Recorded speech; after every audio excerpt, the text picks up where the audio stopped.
பெட்ரோலிய கூட்டுத்தாபனத்தின் நட்டத்தை ஈடு செய்யும் வகையில் எரிபொருள் விலையை மீண்டும் அதிகரிக்க நேரிட்டதாக பெட்ரோலிய வளத்துறை அமைச்சர் அனுர பிரியதர்ஷனய்யா தெரிவிக்கின்றார். நேற்று நள்ளிரவு முதல் அமலுக்கு வரும் வகையில் எரிபொருட்களின் விலைகளை அதிகரிப்பதற்கு இலங்கை பெட்ரோலிய கூட்டுத்தாபனம் நடவடிக்கை எடுத்துள்ளது. புதிய விலை திருத்தத்துக்கு அமைய ஆக்டேன் 90 மற்றும் 95 ரக பெட்ரோல் ஒரு லிட்டரின் விலை ₹3 அதிகரிக்கப்பட்டுள்ளது. இதுக்கமைய ஆக்டேன் 90 ரக பெட்ரோல் ஒரு லிட்டரின் புதிய விலை ₹162 அமைந்துள்ளது. ஆக்டேன் 95 ரக பெட்ரோலின் புதிய விலை ₹170 ஒட்டோ டீசல் ஒரு லிட்டரின் விலையை ₹6 சூப்பர் டீசலின் விலை ₹3 அதிகரித்துள்ளதாகவும் பெட்ரோலிய கூட்டுத்தாபனம் அறிவித்துள்ளது. இதேவேளை ஒரு லிட்டர் பெட்ரோலின் விலையை தாமும் ₹3 அதிகரித்துள்ளதாக லங்கா ஐஓசி தெரிவித்துள்ளது. கடந்த 2 வருடங்களில் 4 தடவைகள் இலங்கையில் பெட்ரோல் விலை அதிகரிக்கப்பட்டிருந்தமை குறிப்பிடத்தக்கது. අපේ රටේ පවතින ආර්ථික ක්‍රමය අනුව සහනාධාර ලෙස நமது நாட்டில் நிலவும் பொருளாதார முறைமையின் கீழ் மானியமாக எரிபொருளை வழங்க முடியாது. ஒரு வருடத்துக்கு பின்னர் இலங்கை பெட்ரோலிய கூட்டுத்தாபனம் இந்த விலை அதிகரிப்பை மேற்கொண்டுள்ளது என நினைக்கிறேன். பொதுமக்களுக்கு ஏற்படுகின்ற பாதிப்புகளை கவனத்தில் கொண்டு அந்த வருடம் முழுவதும் ஏற்பட்ட ஏற்ற தாழ்வுகளை நாம் தாங்கிக் கொண்டோம். இதற்கமைய பெட்ரோலிய கூட்டுத்தாபனத்திற்கு ₹89 பில்லியன் பாரிய நட்டம் ஏற்பட்டுள்ளது. இந்த நட்டத்தின் காரணமாக நாம் விலை அதிகரிப்பை மேற்கொள்ள நேரிட்டுள்ளது.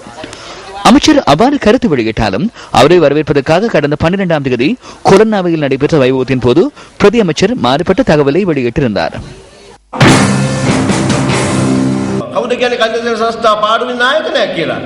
பெட்ரோலிய கூட்டுத்தாபனம் நட்டத்தில் இயங்கும் நிறுவனம் என கூறியது யார்? இது நட்டத்தில் இயங்க வேண்டிய நிறுவனம் என கூறுவது யார்?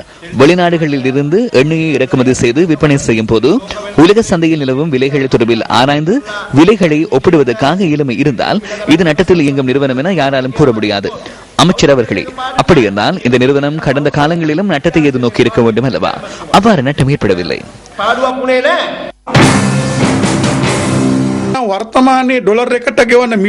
தற்போது $1 கொடுக்கப்படும் விலையுடன் ஒப்பிடுகையில் கொள்வனவு செய்யப்பட்டிருந்த இடத்திலிருந்து துறைமுகத்துக்கு கொண்டு வரப்பட்டு அங்கிருந்து களஞ்சியத்திற்கு கொண்டு செல்லப்படும் போது 1 லிட்டர் பெட்ரோலின் விலை ₹106 அமைகிறது. ₹106க்கும் குறைவான செலவே ஏற்படுகிறது. 1 லிட்டர் டீசலுக்கான செலவும் ₹108க்கும் குறைவாகவே அமைகிறது. இந்த நிலையில் இந்த விலை அதிகரிப்பு இதனை உணர்த்துகிறது. அரசு மற்றும் பகுதி அளவிலான அரசு நிறுவனங்கள் செலுத்த வேண்டியுள்ள ₹70 பில்லியன் மேற்பட்ட தொகையை முறையாக அறவிடுவதற்கு முடியாமற் போனதன் விளைவுகளை மக்கள் மீது சுமத்தியுள்ளனர். கப்பல்களுக்கு தாமத கட்டணங்களை செலுத்துவதை நிறுத்த முடியாமல் போனவை, தரம் குறைந்த பெட்ரோல் கொடுக்கல் வாங்கல் நடவடிக்கையுடன் தொடர்புடையவர்களிடம் இருந்து நட்டையிட்டினை அறவிட முடியாமல் போனவை ஆகிய விடயங்களை விலை உயர்வுக்கு காரணம். இது சூறையாடும் விலை உயர்வு. பெட்ரோலிய கூட்டுத்தாபனத்தை பாதுகாப்புக்காகவோ பெட்ரோலிய ஊழியர்களுக்கு சலுகைகளை வழங்குவதற்காகவோ மேற்கொள்ளப்பட்ட ஒன்றல்ல.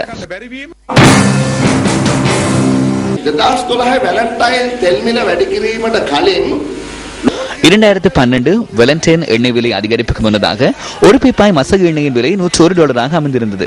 ரூபாயின் பெறுமதி $114 இருந்து $132 வரை வீழ்ச்சியடைந்த போது அந்த விலை காணப்பட்டது. மீண்டும் அண்மையில் வெலண்டைனுக்கு எண்ணெய் விலை அதிகரிக்கப்பட்டுள்ளது. ஆனாலும் தற்போது மசகு எண்ணெயின் விலை $95 அமைந்துள்ளது. டாலருக்கு அமைவான ரூபாவின் பெறுமதி $128 ஆகும். இதற்கமைய உலக சந்தையில் ஏற்பட்ட விலை உயர்வின் காரணமாக 2013 வெலண்டைன் எண்ணெய் விலையை அதிகரிக்க நேரிட்டதாக எவ்வித வாதத்தையும் முன்வைக்க முடியாது.